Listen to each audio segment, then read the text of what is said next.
Kisah Ranggawarsita, pujangga sakti dari Surakarta yang ramalkan kemerdekaan Indonesia dan kematiannya sendiri.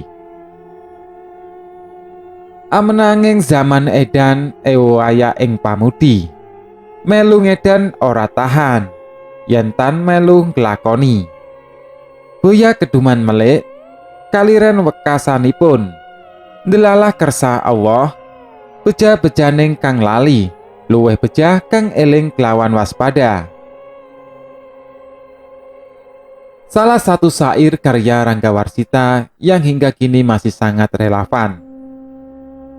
Diduga syair ini diciptakan pujangga besar dari Kasunanan Surakarta. Syair yang termuat dalam serat Kalatida dan terdiri atas 12 bait tembang sinom tersebut diduga merupakan ungkapan kekesalan hati Ranggawarsita terhadap situasi masa itu, di mana banyak penjilat yang mencari keuntungan pribadi. Kalau terjemahkan kurang lebih memiliki arti sebagai berikut.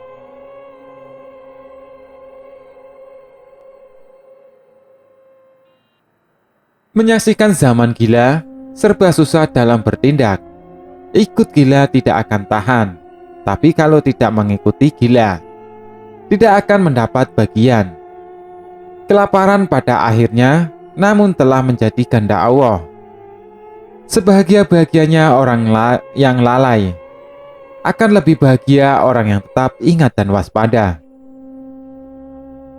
Seperti melintasi zaman, syair tersebut juga masih sangat relevan dengan kondisi masa kini, di mana praktek mencari keuntungan pribadi masih terus terjadi, dan tak memedulikan lagi kerugian bagi orang lain. Tak hanya syairnya saja yang mampu melintasi zaman.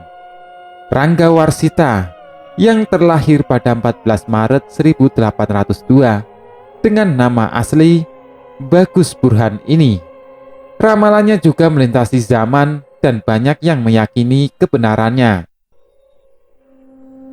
Bahkan kematiannya pada 24 Desember 1873 juga telah diramalkan sendiri oleh pujangga besar ini. Melalui serat Sabda Jati, Ranggawarsita merupakan putra dari Mas Panjang Suara, yang merupakan cucu dari pujangga utama Kasunanan Surakarta, Yasadipura II. Terlahir dari keturunan Kesultanan Panjang dan Kesultanan Demak, Ranggawarsita muda tumbuh besar dan menjadi dewasa di bawah asuhan Ki Tanujaya yang merupakan abdi dari Mas Panjang Suara. Kebengalannya di masa muda dan kegemarannya berjudi membuat Ranggawarsita muda dikirim oleh kakeknya ke Kiai Imam Basari untuk berguru agama Islam di pesantren Gerbang Tinantar. Pesantren tersebut berada di desa Tegalsari yang masuk wilayah Ponorogo. Berguru di pesantren tak membuat kebengalannya surut. Ranggawarsita masih saja bandel dan suka berjudi. Bahkan dia sempat kabur ke wilayah Madiun. Namun saat berada di wilayah Sungai Kedung Watu, Ranggawarsita mendapatkan penyadaran, sehingga kembali ke pesantren dan berubah menjadi alim serta pandai mengaji. Pulang kembali ke Surakarta dengan kondisi telah menjadi alim, membuat Ranggawarsita diangkat menjadi cucu Panembahan Buninoto yang merupakan adik Pakubuwono. Ranggawarsita kemudian diangkat sebagai Carik Kabupaten Anom dengan gelar Mas Panjang Anom pada 28 Oktober 1819. Namun saat kepemimpinan beralih ke Pakubuwono V yang memerintah sepanjang tahun 1820 sampai 1823, karir Ranggawarsita tersendat. Pakubuwono V tak menyukai kakek angkat Ranggawarsita, Panembahan Buminoto. Pakubuwono V merasa Panembahan Buminoto selalu mendesak untuk menaikkan pangkat Ranggawarsita. Ranggawarsita menikah dengan Raden Ayu Gombak pada 9 November 1821. Usai menikah, Ranggawarsita ikut mertuanya, yaitu Adipati Cakradiningrat di Kediri. Berada di Kediri membuat Ranggawarsita mengalami kejenuhan, sehingga memutuskan untuk mengembara bersama Ki Tanujoyo. Pengembaraan itu diduga dilakukan Ranggawarsita sampai ke Pulau Bali. Tak sekedar mengembara, Ranggawarsita juga mempelajari naskah-naskah sastra Hindu koleksi Ki Ajar Sindalaku. Gelar Raden Ngabai Ranggawarsita akhirnya diterimanya saat pulang dari pengembaraannya dan diangkat menjadi Panenwu Carik Kabupaten Anom. Dia menggantikan posisi ayahnya yang meninggal saat dipenjara Belanda tahun 1830. Meninggalnya Yasadipura II membuat Ranggawarsita diangkat sebagai Bujangga Kasunanan Surakarta oleh Pakubuwono pada tanggal 14 September 1845. Ranggawarsita melahirkan banyak karya sastra di masa pemerintahan Pakubuwono. Bukan hanya itu, Ranggawarsita memiliki hubungan yang sangat harmonis dengan Pakubuwono. Dia juga dikenal sakti oleh banyak kalangan dan menjadi peramal yang sangat ulung. Meski memiliki darah biru dan menjadi Bujangga Kesunanan Surakarta, Ranggawarsita dikenal sangat peduli terhadap nasib rakyat kecil. Bahkan dalam sejumlah naskah, Ranggawarsita dikisahkan sebagai orang yang mengerti bahasa binatang. Hal ini diduga hanya sebagai simbol tentang kepeduliannya terhadap kesusahan rakyat jelata. Situasi terbalik ketika Belanda membuang Pakubuwono ke Ambon pada tahun 1830 dan Pakubuwono naik takhta. Pakubuwono dibuang ke Ambon karena dituduh mendukung Pangeran Diponegoro.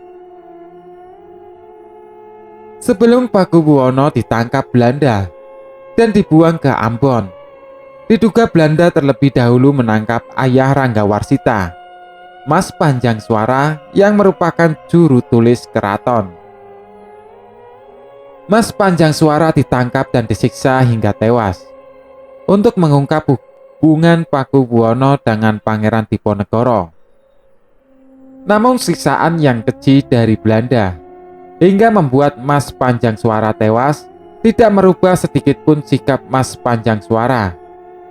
Sikap diam tak membocorkan hubungan Pakubuwono dengan Pangeran Diponegoro diambil Mas Panjangsuara dengan segala konsekuensi logisnya. Belanda tetap saja licik. Meski tak menemukan bukti hubungan Pakubuwono dengan Pangeran Diponegoro, tetap saja Pakubuwono ditangkap dan dibuang ke Ambon. Dengan menyebarkan berita bohong, bahkan Mas Panjangsuara telah membocorkan seluruh informasi hubungan Pakubuwono dengan Pangeran Diponegoro.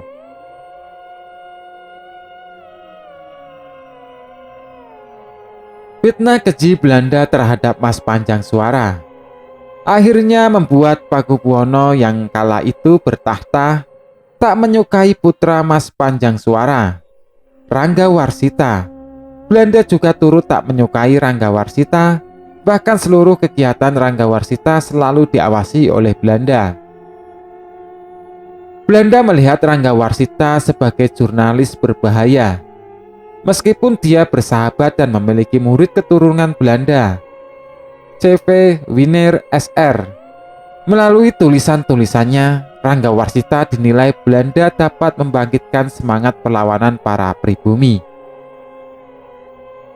Tekanan dan kecurigaan yang kian menjadi-jadi dari Belanda melalui orang-orang suruhannya membuat Rangga Warsita harus melepaskan jabatannya sebagai redaksi di Surat Kabar Bramatani pada tahun 1870.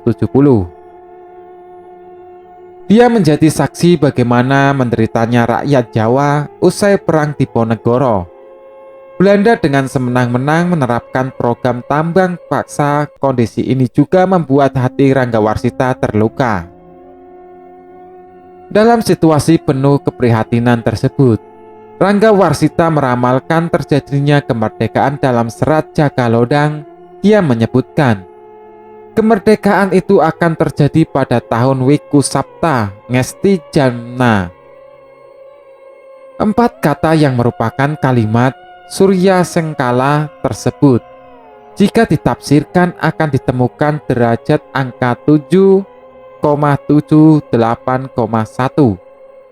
Untuk membaca Surya Sengkala, dilakukan dari belakang ke depan menjadi 1877 Saka, yang bertepatan dengan tahun 1945 Masehi, dan menjadi tahun kemerdekaan Indonesia.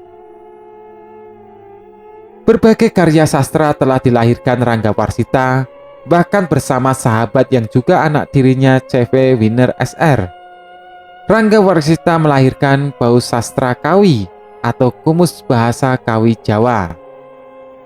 Karya-karya antara lain Sabta Dharma, Serat Aji Panasa, Serat Candrarini, Serat Komporet, Serat Jagalodang, Serat Jayabaya, Serat Kalatida, Serat Paniti Sastra, Serat Panji Jayeng Tilam, Serat Para Pamastra, Serat Paramayoga, Serat Pawayasakan, Serat Pusaka Raja, Suluk Saloka Jiwa, serta Wedaraga, Serat Witaradia, Sri Krishna Bharata, Wirid Hidayat Jati, Wirid Maklumat Jati, dan Serat Sabda Jati.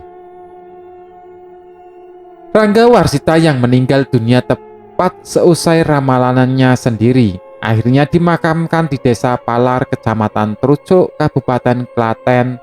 Makam tersebut sering dikunjungi para ziarah, termasuk Presiden Soekarno dan Gus Dur.